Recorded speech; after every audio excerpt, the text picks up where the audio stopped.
If you grew up with an absent parent, you might avoid feeling sad when someone leaves, but now you find your relationships are shallow and brittle.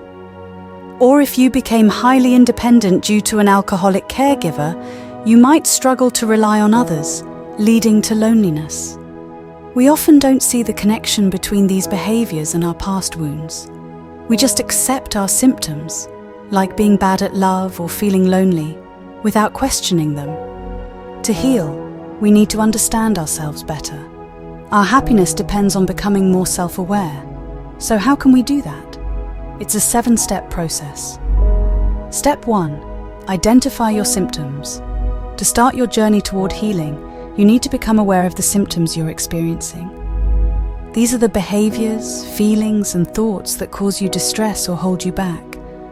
Reflect on your daily life and ask yourself, what areas feel more painful or difficult than they should? Are there habits or patterns that you repeat, even though they don't serve you well? For example, you might find that you're often anxious, struggle with intimacy, or underperform at work. Consider the aspects of your personality and life that you'd like to change. Think about what you wish to get rid of, whether it's a sense of loneliness, a tendency to procrastinate, or an inability to connect with others. By identifying these symptoms, you set the stage for understanding their origins and starting the healing process. Step 2. Spot your defense mechanisms. Next, focus on spotting your defense mechanisms. These are the strategies your mind developed to protect you from past pain. They can be subtle and hard to identify because they've become a natural part of how you cope. Reflect on your behavior and see if you recognize any common defense mechanisms, such as falling in love with unavailable people, sabotaging relationships, or being overly independent. Other examples include addiction to work, exercise, or substances, and feeling numb or constantly anxious. These mechanisms might seem like personality traits, but they're actually protective strategies.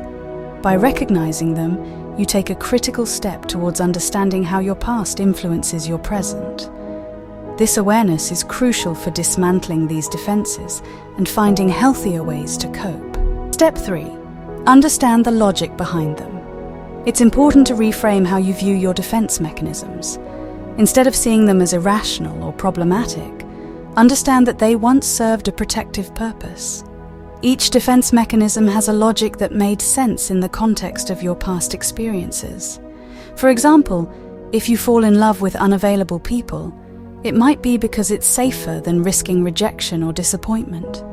If you ensure your relationships always fail, it could be a way to avoid the pain of loss. Recognizing the cleverness behind these strategies allows you to appreciate their role in your survival. This perspective shift is essential because it moves you from self-criticism to self-compassion, laying the groundwork for change. Step 4. Reconstruct why they were necessary. Delve into your past to understand why these defense mechanisms became necessary. What were the wounds or difficult circumstances that led to their development? This step involves a deep, sometimes painful, reflection on your early experiences. Think about your family dynamics, significant events, and the emotional climate you grew up in. For example, if you always fall for unavailable people, maybe your mom was emotionally distant. If you underperform at work, perhaps you had a jealous sibling who made you feel unsafe to succeed. By reconstructing these connections, you gain insight into the origins of your defenses. This understanding can be enlightening and freeing, helping you see that your current struggles have a valid origin. Step 5. Congratulate yourself. Once you've identified and understood your defense mechanisms, take a moment to congratulate yourself. Recognize the ingenuity of your mind in developing these strategies.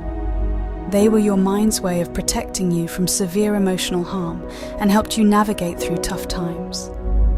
This step is about self-compassion and recognizing your resilience. Far from being flaws, these mechanisms were adaptive responses to your environment. Appreciate your mind's ability to devise ways to keep you safe. This acknowledgement can boost your self-esteem and foster a sense of pride in your survival skills, even if those skills are no longer needed. Step 6. Realize they're outdated. Now it's time to recognize that while these defense mechanisms were once necessary, they've outlived their usefulness. They might have protected you in the past, but now they are likely causing more harm than good. Think about how these old strategies are affecting your current life.